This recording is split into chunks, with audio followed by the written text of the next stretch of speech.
आपको एक रिक्वेस्ट है कि अभी तक आपने हमारे चैनल को सब्सक्राइब नहीं किया है तो सब्सक्राइब कीजिए और पास वाले बेल आइकन पर क्लिक करें ताकि हम जो भी नए वीडियो अपलोड करेंगे उसकी नोटिफिकेशन सबसे पहले आपको मिलती रहेगी।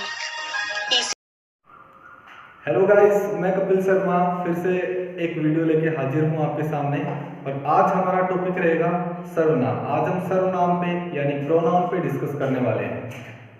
प्रोनाउन पे डिस्कस करने से पहले इसकी डेफिनेशन देखते हैं, इसकी परिभाषा क्या होगी, सर्वनाम क्या काम आते हैं, क्या होते हैं। देखिए, एक वाक्य लेते हैं, राम अच्छा है, राम मेरा दोस्त है, राम के पापा एक टीचर हैं। यहाँ हम तीनों वाक्यों में राम को बार बार राम का नाम लिया है, लेकिन हमें अगर इन सेंटेंसेस को और इफेक्टिव बनाना है तो हम इनके लास्ट वाले दो सेंटेंस हैं, उनके लिए हम प्रोनाउन यूज करेंगे। तो ये सेंटेंस हम इस तरीके से लिख सकते हैं कि राम अच्छा है, वह मेरा दोस्त है, उसके पापा एक टीचर हैं। यहाँ पे वह और उसके पापा सर्वनाम है और इसी को हम प्रोनाउन बोलते हैं।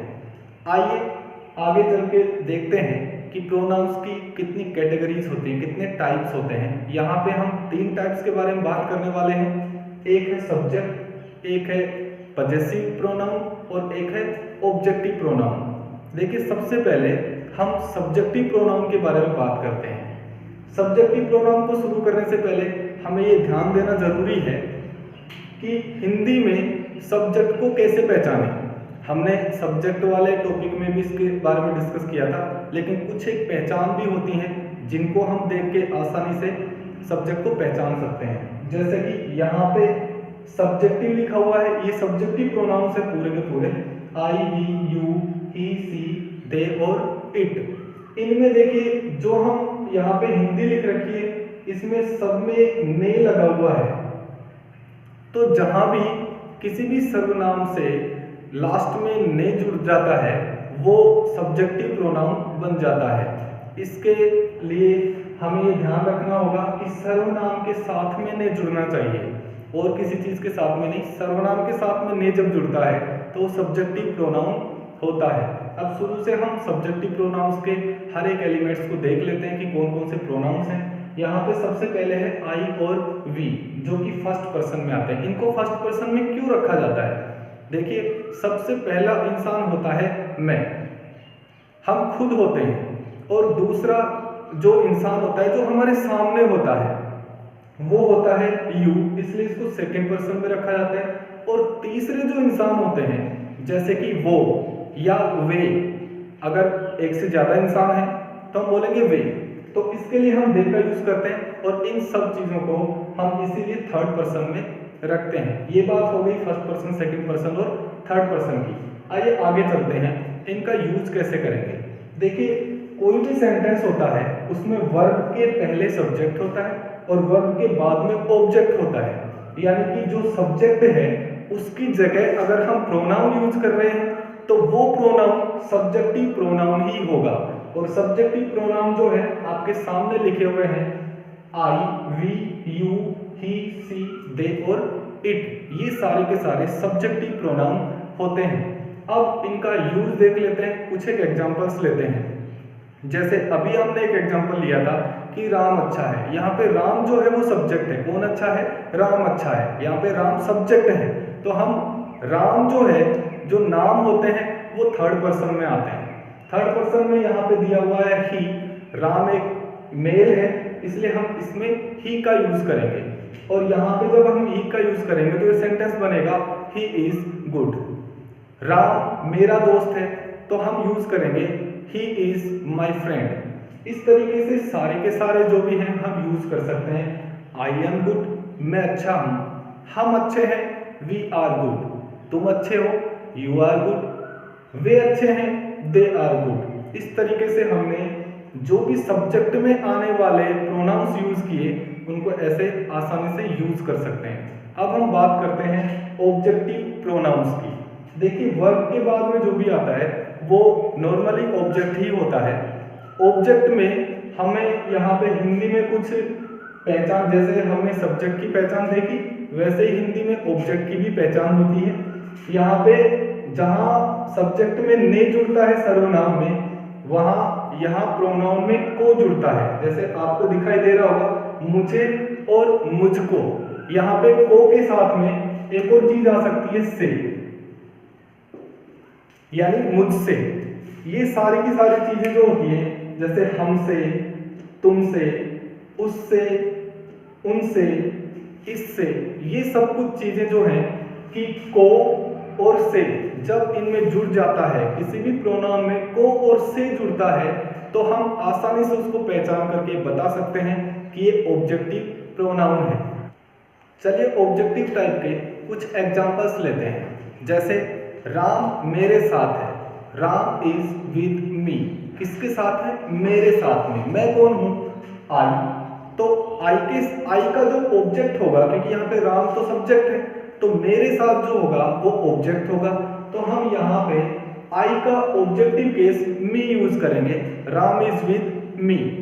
दूसरे टाइप के जो एग्जांपल्स होते हैं, जैसे कि राम ने मुझे एक पेन दिया, राम ने मुझे एक पेन दिया। राम के साथ में नहीं जुड़ा हुआ, ये तो सब्जेक्ट हो गया, लेकिन मुझे एक पेन दिया, तो मुझे जो है यहाँ पे ऑब्जेक्टिव हो गया।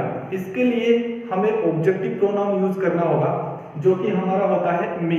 तो ये सेंटेंस इस तरीके से होगा कि राम गेव मी ए पेन। यहाँ पे गेव के साथ में हमने मी लगाया, जो कि ऑब्जेक्टिव प्रोनाउन है। इस तरीके से हमारे ऑब्जेक्टिव टाइप जो प्रोनाउंस हैं वो यूज होते हैं। इन एग्जांपल्स को हम सारे टाइप के ऑब्जेक्टिव प्रोनाउंस में यूज कर सकते हैं। आइए हम नेक्स्ट जो हमारा आज का जो लास्ट टॉपिक है वो है पजेसिव प्रोनाउन। देखिए पजेसिव प्रोनाउन होता क्या है? पजेसिव प्रोनाउन पजेस शब्द से बना है, जिसका अर्थ होता है अधिकार। किसी भी अधिकार के बारे में जब हम बात करते हैं तो पजेसिव प्रोनाउन बनता है। जैसे कि मेरा, तुम्हारा, हमारा, आपका, ये सारे के सारे अधिकार होते हैं, और इनको शो करने के लिए हम पजेसिव प्रोनाउंस का यूज करते हैं। पजेसिव प्रोनाउन हमें बताता है कि कौन किसके अधिकार में है, कौन सी चीज किसके अधिकार में है। जो जिसके अधिकार में है वो पजेसिव प्रोनाउन बताता है। इसका मतलब ए पजेसिव प्रोनाउन टेल्स अस कि who owns a particular thing, यानी कि एक पजेसिव प्रोनाउन हमें ये बताता है कि कोई एक विशेष चीज जो है वो किसके अधिकार में है। मेरे अधिकार में है, आपके अधिकार में है, यानी मेरा है, तुम्हारा है, हमारा है, उनका है या उसका है। इस तरीके से पजेसिव प्रोनाउंस हमें अधिकारों के बारे में बताते हैं, इसीलिए इनको पजेसिव प्रोनाउन बोलते हैं। अधिकारात्मक भी बोलते हैं इनको। अब इनकी टाइप जो होती है वो दो टाइप के पजेसिव प्रोनाउन होते हैं। हमेशा ध्यान रखिएगा, पजेसिव प्रोनाउन दो टाइप के होते हैं। पहला विद नाउन, यहाँ पे मैंने लिख रखा है पजेसिव प्रोनाउन प्लस नाउन। जब भी पजेसिव के साथ में, पजेसिव प्रोनाउंस के साथ में कोई भी नाउन आता है तो वो अलग तरीके से यूज होता है, और जब पजेसिव प्रोनाउन अकेले आते हैं, एलोन, विदाउट नाउन, तो वो अलग टाइप से दूसरी कैटेगरी से यूज होते हैं। यहाँ पे फर्स्ट कैटेगरी जो है विद नाउन, जब हम बात करते हैं मेरा घर, मेरा देश, तो हम यूज करेंगे माई होम, माई कंट्री, और our country, your country, his country, her country, their country, इस तरीके से। क्योंकि कंट्री जो है वो यहाँ पे नाउन यूज हुआ है, और हमने अभी कहा कि पजेसिव प्रोनाउन के साथ में यदि कोई नाउन है तो हम फर्स्ट कैटेगरी वाले यूज करते हैं। अब सेकंड कैटेगरी वाले विदाउट नाउन वाले कौन से हैं देखते हैं। जैसे हम बोलते हैं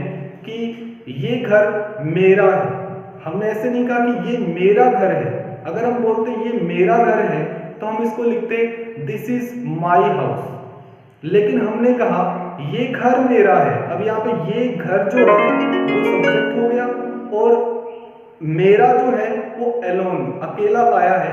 तो जब भी अकेला आए तो हम यहाँ पे माई की जगह माइन का यूज करते हैं, और ये सेंटेंस इस तरीके से होगा कि दिस हाउस इज माइन। तो इस तरीके से हम ये जो भी सारे सेंटेंस हैं उनको हम यूज कर सकते हैं। जैसे कि ये घर हमारा है तो हम बोलेंगे दिस हाउस इज आवर्स। ये घर तुम्हारा है, दिस हाउस इज योर्स। तो इस तरीके से हमारे पजेसिव प्रोनाउन दो कैटेगरी के रहे, एक विद नाउन और एक विदाउट नाउन। तो आशा करता हूं आपको ये जो 3 टाइप आज हमने डिस्कस किए हैं वो आसानी से समझ में आ गए होंगे। इनके जो नेक्स्ट टाइप होंगे वो हम अगले वीडियो में जल्दी आपके सामने लेके आएंगे।